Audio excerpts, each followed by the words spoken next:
I don't know about you, but this Melania Trump unannounced surprise press conference, I think it's a way bigger deal than a lot of people are talking about. As of course, we talked about it shortly yesterday, but I think there might be a major bomb dropping, as some people are allegedly reporting that things are getting very severe inside of the White House, as we have a lot of people's reactions to Melania's surprise press conference that allegedly Donald Trump knew nothing about, according to interviews that he just done with other people, as now we are connecting the dots with some other prominent individuals that allegedly will be coming out here and filling us in about the story of the decade, what really went on here. Alex Jones has his own personal take on this matter, as the First Lady contradicted the President of the United States. We have a lot of different people's takes on this, lots of co-conspirators out there, and a lot of people are saying, I hope the AG does something, when there's some bad news regarding that particular phase of this that we're going to be talking about in this particular video. And if you appreciate these deep dive down the rabbit hole type of conversations, subscribe, click the notification button. We greatly appreciate all the time that you guys spend with us here on this independent media broadcast. Now, Donald Trump has been on a tear on his Truth social media posts, especially going after some of his longtime supporters last night. Today, he's talking about the most powerful reset. Really? He's also giving out the stock ticker for Palantir for some strange reason. And really, we're living in a weird world that is becoming harder and harder to understand, as a lot of people are saying, why in the world would Melania Trump stop everything that she's doing and do a surprise news conference behind her husband's back, contradicting her husband's previous statements on this matter? I have never had any knowledge of Epstein abuse of his victims. No one was talking about it. The story was like pretty much forgotten. You're making it an issue now. That's a weird way to start a conversation. I was never involved in any capacity. I was not a participant, was never on Epstein's plane, and never visited his private island. As a lot of people are saying that she might be trying to get ahead of something that could be down the pipeline, or other theories are that there's some type of extortion or blackmail of the president that she's trying to clear up in order to stop that alleged blackmail. Again, we're left theorizing here. We don't have any kind of really legitimate evidence-based understanding. As Michael Tracy says, this is gobsmacking. Not only did Melania Trump suddenly decide to give a televised address about Jeffrey Epstein, she's calling on Congress to act because Epstein was not alone. We, of course, know that there was co-conspirators, that the DOJ covered up, that the DOJ hid. We had Congressman Thomas Massie literally see some of the unredacted files and forced the DOJ to release some of the co-conspirators that were involved here's names. Michael Tracy goes on. So she just threw a giant stick of political dynamite on the issue her husband despises. Definitely not tactful PR-wise, as we have Jacqueline Alemany saying, just got off a quick call with President Trump, who said he didn't know anything about the First Lady's statement prior to her on-camera appearance, but that she was in meetings about the war and couldn't speak further. She didn't know, he added before hanging up, referring to Epstein. Was there something related to Epstein? Was there something that floated around about Epstein that was being used as a way to perpetuate or to prolong or to expand this war? I don't know, but that's what a lot of people are theorizing here. Glenn Greenwald adds the context, saying the sudden and inexplicable speech by Melania, denying she was Epstein's victims, that he introduced her to Trump, that she had a relationship with him, and urging more investigations and disclosures is one of the most bizarre events, especially at this point in the war, especially after being at briefings in the war. As I think the more kind of logical type of guess to what's really going on here is the potentiality of a major story that she was asked to comment on that she's trying to get ahead of now. But PR-wise, that's not smart and strategic to do, right? CNN was even talking about this. Point Sarah just made. If the First Lady is trying to preemptively diffuse a journalistic bomb that's coming on the Epstein files, I know a lot of good PR practitioners who would say you don't diffuse a bomb by calling attention to the bomb that's about to come and land on you. It's a good. Yeah. Why would you do that? They have some of the best kind of PR representatives. They have some of the best PR teams, marketing teams. They spend an exorbitant amount of tax dollars specifically curating the specific color of tie, right, in order to send the right message. But when it comes to the Trump administration and their messaging, it's been pretty bad, right? The Epstein messaging, very bad, implicates them. Even if they might not be implicated, vast majority of people believe they are. We don't know, but it's pretty clear with the way that they're acting. It's a little shady, right? Their messaging on Iran, not that smart. And this is why a lot of the people saying, we're playing 4D chess. This whole thing's going to be great. And I'm like, I would believe that if it wasn't for how they handled and just absolutely dropped the ball on the Epstein stuff, as maybe it's not as smart and sophisticated as a lot of people think it is. Now, there's some people naming names allegedly connected to Melania and other Epstein associates like Jean-Luc Bernet. We're going to talk about those. Before we do, just really quickly, we wanted to tell you about WeAreChange.shop. As of course, we just got our fish oils back in stock. They were out for like 3 to 4 months, which sucked, but now they're back. They're one of our best-selling supplements out there, as of course there are multiple benefits of omega-3s, especially when it comes to cardiovascular health, brain and cognitive support, inflammation and joint pain, mental health, prenatal development as well. As I like this stuff. It helps reduce inflammation. It supports brain and heart function. I really like it. It has helped me personally. I think it might potentially help you. Go check it out. Support your own health. Support this independent media broadcast. When you get your fish oil, make sure to put it in the refrigerator. Don't expose it to high heat. Fish oil is something that I really like. And of course, it's better than just going and getting big fish filled with all these like stuff. We get it from small fish. We get it from Peru. Check out our essential fatty that finally is back in stock after a lot of disruptions and delays here. WeAreChange.shop. Link is down in the description below. Now, let's get into some of the kind of rabbit hole theories about what's really going on here. As we have Susan on Twitter writing, I think the reason Melania is getting ahead of it is Amanda Ugara, a model, alleged Epstein survivor, and mother of a child shared with Pete Zampoli, who was also part of introducing Melania to Trump at the Kit Kat Club, is now publicly calling her out. Zampoli also called ICE on Amanda and had her, quote, deported. And there are some posts allegedly from this person. Other people are saying this could be about Paula Zampoli, who was also a business partner of Jean-Luc Bernet.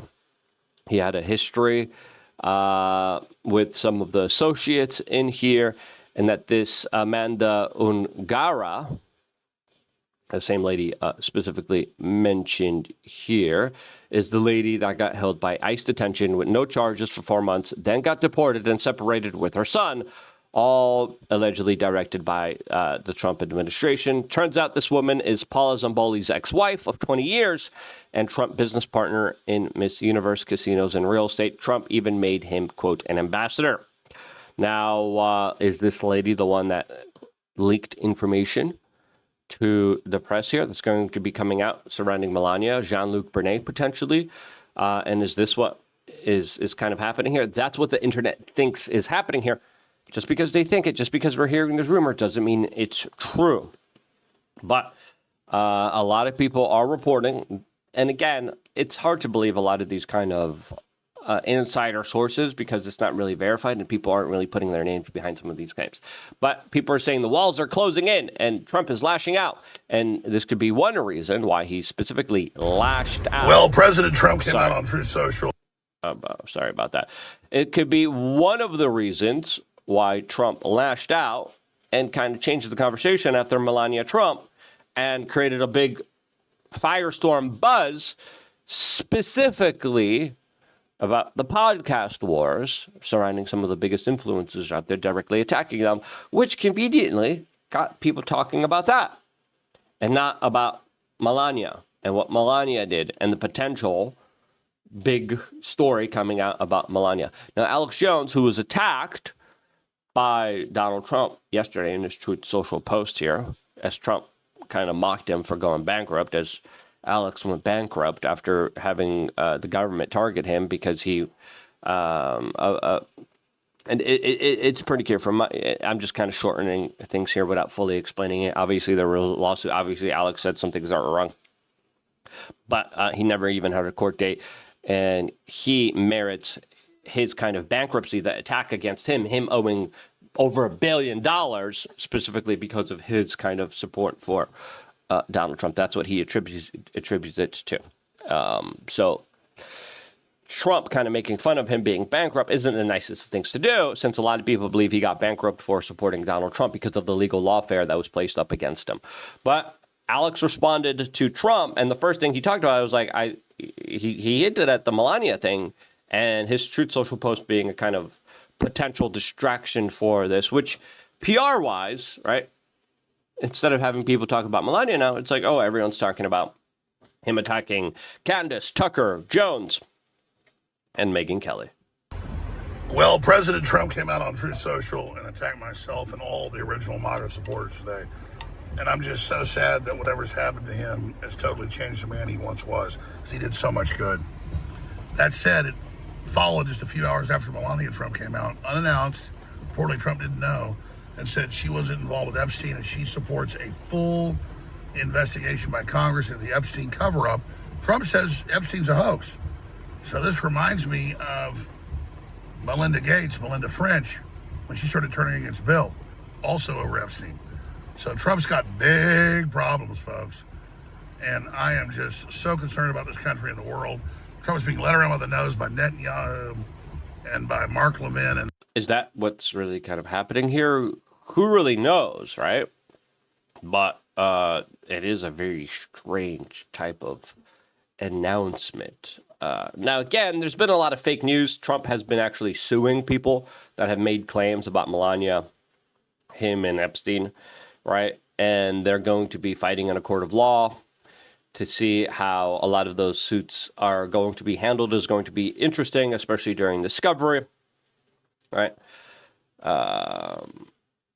As people are saying, this was a Daily Beast article published about what Epstein said about Melania and his Lolita Express. Again, very weirdly, this type of news organization doesn't have the best track record, but the reporting on Epstein has been a lot better than the corporate media's, right? So they don't have the best reputation score in my book, the Daily Beast. I mean, they get they get things wrong a lot, but their Epstein coverage has been fairer than, of course, the corporate media's. But that's not saying much, right? Now, I think the most interesting part was Melania kind of contradicting Donald Trump in many of his old previous statements, right? But I don't understand why the Jeffrey Epstein case would be of interest to anybody. It's pretty boring stuff. It's sordid, but it's boring. He's hanging out with Bill Gates' associate right here, and he's hanging out with Jeffrey Epstein's neighbor and business associate here, right? Bill Gates besties with Epstein and his buddy also here right next to him. Not the best time to make that kind of an announcement, as Howard Lutnick, who lied to America about his association with Epstein, is here seeing, laughing, and smiling. And I don't understand why it keeps going. I think, well, really only pretty bad people, including fake news, want to keep something like that going. Now is the time for Congress to act.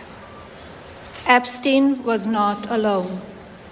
Several prominent male executives resigned from their powerful positions after this matter became widely politicized. Of course, this doesn't amount to guilt, but we still must work openly and transparently to uncover the truth. I call on Congress to provide the women who have been victimized by Epstein with a public hearing specifically centered around the survivors. Give these victims their opportunity to testify under oath in front of Congress with the power of sworn testimony. Each and every woman should have her day to tell her story in public if she wishes, and then her testimony should be permanently entered into the Congressional record. Then, and only then, we will have the truth. Thank you. Yeah, that's a big difference there, right? As, listen, this administration not doing that job that now Trump's wife is calling for is the real kind of like big wake-up call for a lot of people here. Congresswoman Anna Paulina Luna came out and has agreed to call alleged co-conspirators involved with the Epstein stuff to testify because they were literally given plea deals. And she's asking, why were they given plea deals? That Jeffrey Epstein was running an intelligence gathering operation. In my professional opinion, I do believe it was a honeypot operation. And I do believe that there's a list of individuals who did engage in trafficking, were given these plea deals, and I'm going to name those individuals right now. The first one would be Leslie Groff. The second one, Sarah Kellen. The third one, Nadia Markova. And the fourth one, Adriana Ross. All of these women engaged in the trafficking of minors as adults. They were working and complicit with Jeffrey Epstein's operation. And in my opinion, they are not to be given victim status because they did partake in harming young girls. I remember seeing in some of the files, some of these girls were, as young as 10, 11 years old and older. And so obviously we have a lot of work to do, but I did. That's sickening, right? The fact that we still don't have any justice. The fact that our now current AG, as soon as he's named the AG after Pam Bondi was fired at a very interesting time, right? Because Pam Bondi was literally fired right before she was supposed to appear for the House Oversight deposition with her involvement over the Epstein files. And then, of course, she's conveniently fired, and she won't be testifying from the reports that we're kind of hearing here. Now, the person replacing her, Todd Blanche, as of course, as soon as he became AG, he wasted no time, and he literally started to cover up the Epstein stuff. People are like, the new AG will do it. Trust the plan. It's 4D chess here. They're going to get the Epstein stuff now. They won't. Not with an AG like Todd Blanche, who literally said this on Fox News. Who was Epstein spying for? Look, everything. I don't know that he was spying for anybody. Nobody's ever said that. No?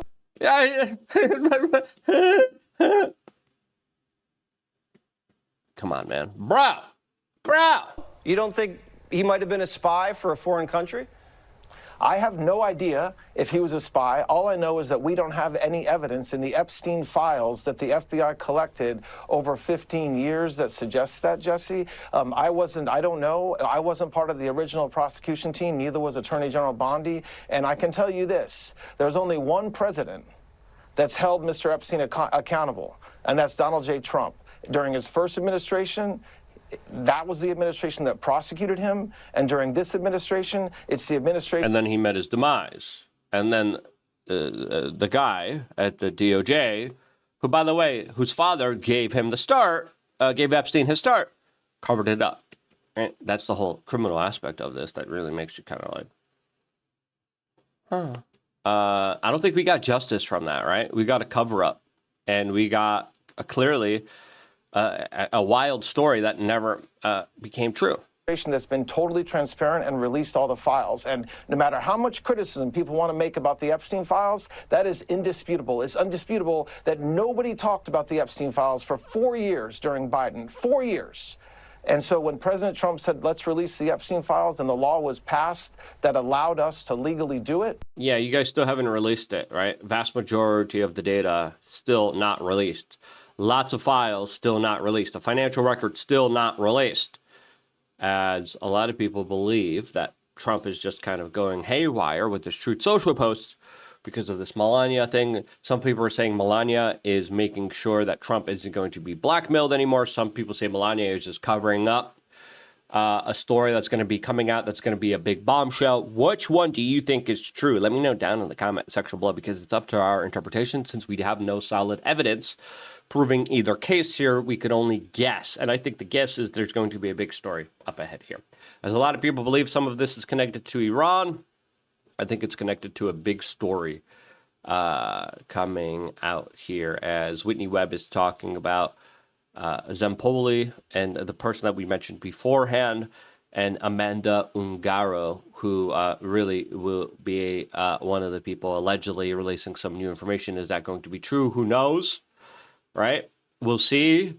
We'll keep an eye on this particular story. And it's going to be interesting to see how it develops, because I think we're only seeing the beginning of this, right? We're not seeing the end of this, right? And I told you guys, the story won't go away. People are like, see, no one cares. I've been told that multiple times. I've been told that by a lot of my friends in the industry when I do their shows. I've been told that throughout the years. No one cares. It's a niche issue. I'm like, you don't understand how big of a story it is. We have like 10-year-olds hurt here, and the people who hurt them still out there. And we're giving them aid and comfort and support by not doing anything about it. And we're emboldening them and showing them that they can do whatever they want because we have a two-tier justice system. Sorry, that it's not acceptable. That's not acceptable for the vast majority of people. This Iran war is just a cherry on top of the larger kind of disillusionment and the larger type of disenfranchisement of the general public. I think the story is important. If you do too, share it. I wouldn't be here if it wasn't for you guys doing that. And this is why I love you guys. Stay tuned for more, all here exclusively on youtube.com/wearechange. And thank you so much for checking out wearechange.shop and getting our great quality products that are top notch that you guys will love. Wearechange.shop. Stay tuned here for more.